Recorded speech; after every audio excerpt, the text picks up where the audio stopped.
Yunina, welcome to our Postdoc Spotlight series, where we are highlighting the incredible postdocs contributing to UVA's community. First off, what research group or lab are you part of?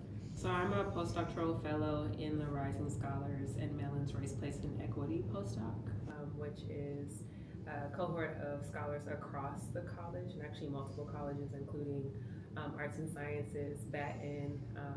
There are probably some others that I'm missing, but we meet together in a cohort, and we all have priorities around race, place, and equity in our work. Wow, nice. What department are you affiliated with here? I am in the drama department. Nice.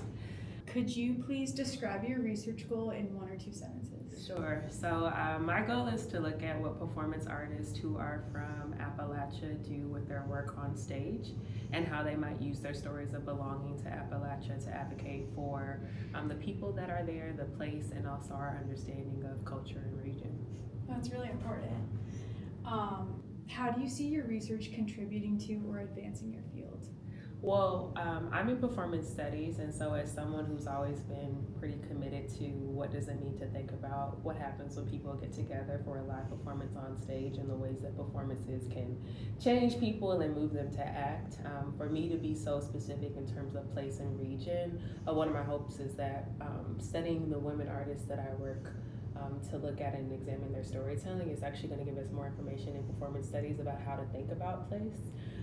And then in Appalachian studies, which is another area that I'm in, I have to think about what does it mean to really examine what performers are doing on stage and the ways in which performances actually have had a long history of advocating for the region and debunking stereotypes just with the bodies of the performers themselves, and then their artistry as artists that are composing stories and telling stories about the region, and also telling some people who maybe have not heard anything at all about Appalachia, giving them their first introduction on a national stage. So I'm really excited about those interventions. Yeah. I think that to think across disciplinary lines too, for me, has always been an exciting space. So to know that as someone who is a performer, knowing that there's a power to performance, both as a performer and as an audience member, and then also as a scholar. Wow.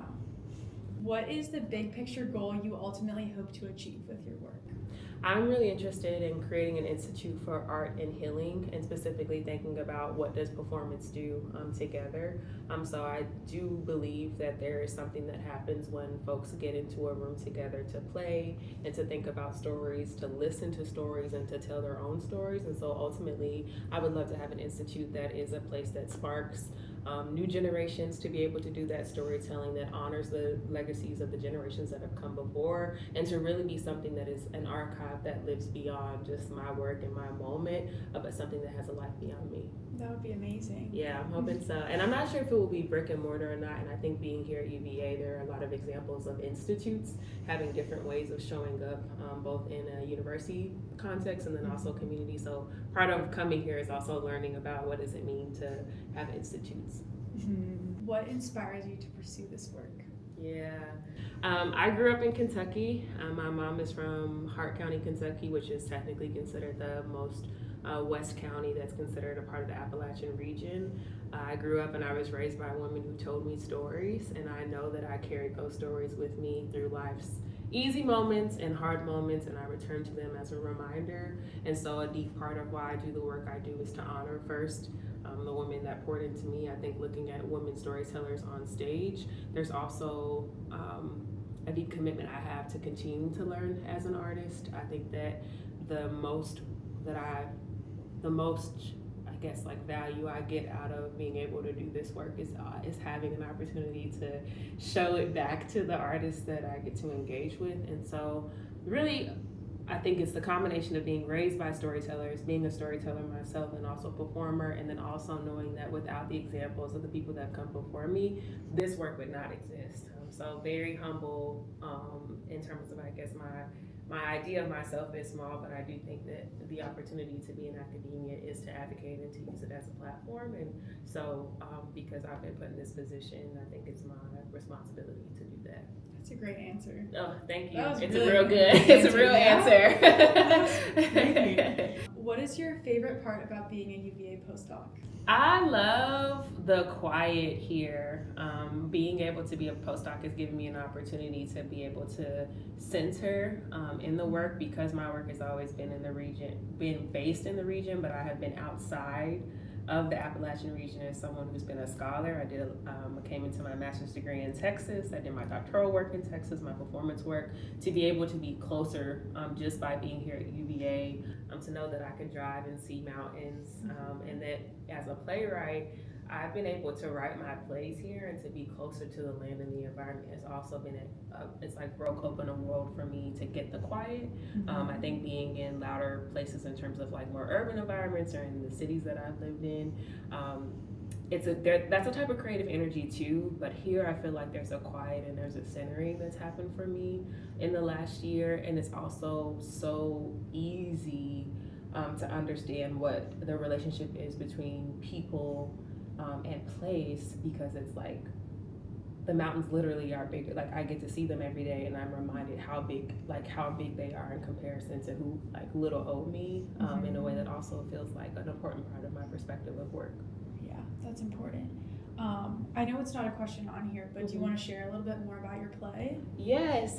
So part of my research is also I look at performers who create stories about the Appalachian region, and I am also a playwright and director and dramaturg who does performance as research. So I'm creating plays that looks at my own research and uses performance as a process for understanding. So my most recent play is More Blackberries Please. It's an adaptation of short stories based on a Kentucky writer, Crystal Wilkinson, who's from Appalachian, Kentucky, and it takes a few of the stories from her short story collection and imagines them on stage, but really focusing on elements of the land that are characters. So the creek is an entire character, the terrain is a character, and looking at the relationship between the people in this town with one another, with also the place and also the environment. So I was so excited that part of my work was that I got to share that in the theater and the drama department just this past November. I was able to bring my Texas community here to Virginia to perform, and then also was able to get feedback from people who were the audience. So I think it was like a great way to be in community as an artist, and for people who were in Texas, like to also bring them closer to mountains and region in a way that like you just can't get if you're just doing something that's far away from the place where it's set. Definitely. I wish I could have seen it. I know. It's okay. Awesome. There'll be more though. Sounds amazing. What led you to pursue a career in your field? I was always in theater and dance. I started off very young in the arts, and was gifted and very fortunate to be able to go to the performing arts for high school, and had a very clear understanding about the power of art and like social environments or social healing. I think for a long time I thought I was going to be an art therapist because I was very aware of the power of art to heal. But I got to performance studies because I always had a deep love of history and a deep love of understanding why people are the way they are and what systems might be in place that impact that. And so performance studies kind of was an accident at first because I thought I was going to something that felt more like art therapy, but the questions that I was asking were absolutely more related to people and policy and what ways in which like those things are always interacting with one another and impacting the other.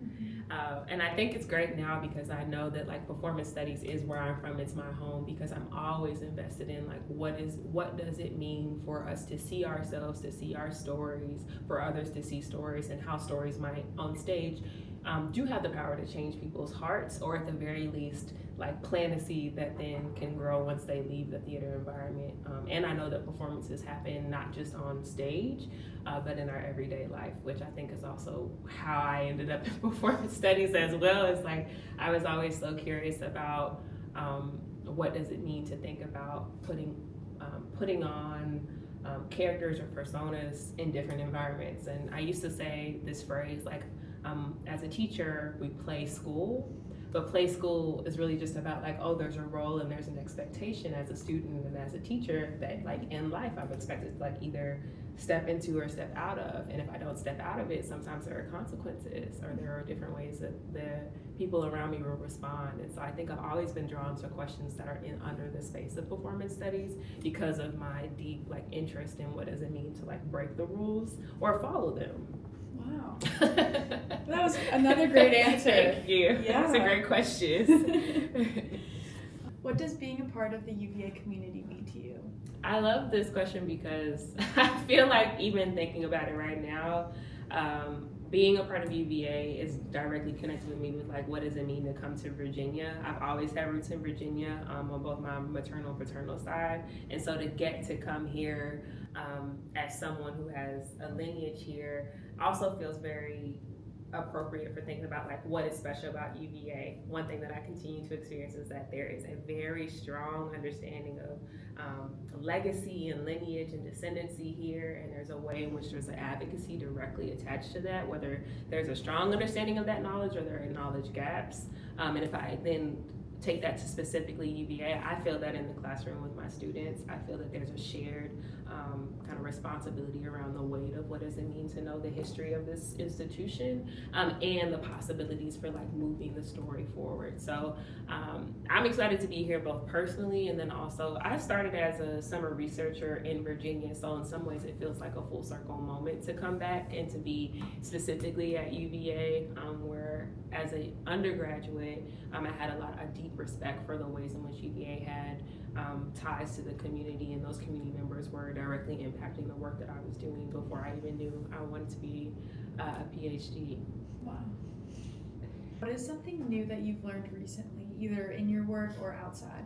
Yes. So there's an art that I talk a lot about storytelling, and in my work, part of what I get to do is look at performances across different genres. So sometimes that's specifically theater, or it's musical theater, or it's literally listening to stories. And so what I am learning is really an art of the ways that a storyteller can curate for the room that they're in, which is not something that I can directly articulate as much as I've been in the spaces where I've been able to witness it and witness what does it mean to have everyone's attention and to do something with the story, and it's not direct. The things that I've been learning from storytellers is the way that they weave in I've been able to witness storytellers who are weaving in the lessons in a way that's almost the phrase I use is sneak attack. It's oh, I've witnessed this story and I was able to laugh or to cry or to feel touched.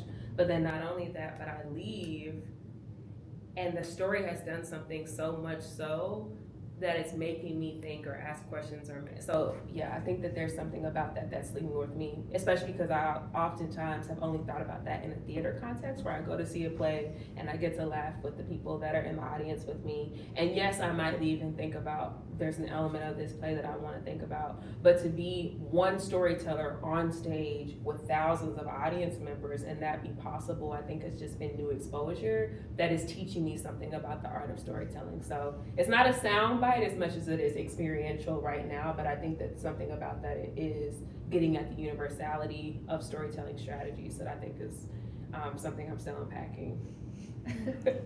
Wow. Where are you originally from? I'm originally from Louisville, Kentucky. Mm-hmm. My mom is from Hart County, Kentucky. And I think that's important for me to say because growing up, I was always aware of both being in the city and growing up and having the advantages of going to the performing arts and being in a space where there was a lot of ways in which I was poured into. And then also knowing that my mama was from the country. And that we went back to visit Hart County very frequently, and so I knew where my people were from, and my grandfather was a tobacco farmer, and a lot of that I think is also why I was so dedicated to my educational path. I think that there was a way in which there are values from that legacy that then crossed over to what did it mean to be a student and have the privilege of being able to do the work of learning as opposed to manual labor. And finally, what is a surefire way to make you laugh? Put me in a room full of 8-year-olds and under. I'm probably gonna laugh. Okay. They say the best, they really do say the most brilliant things, and at the same time, I have been caught off guard so many times by what my nephew has said, and he is 8 years old, and so I'm pretty sure if I was in a room full of 8-year-olds, I would be laughing. They for have sure. no filter, for sure. Yes. No filter. Yes. That's a good answer. Thank you. And that wraps up our postdoc spotlight. Thank you. Yeah, thank you for This was fun. being here. Thank you for for the interest in the questions and be able to answer them. Mm-hmm.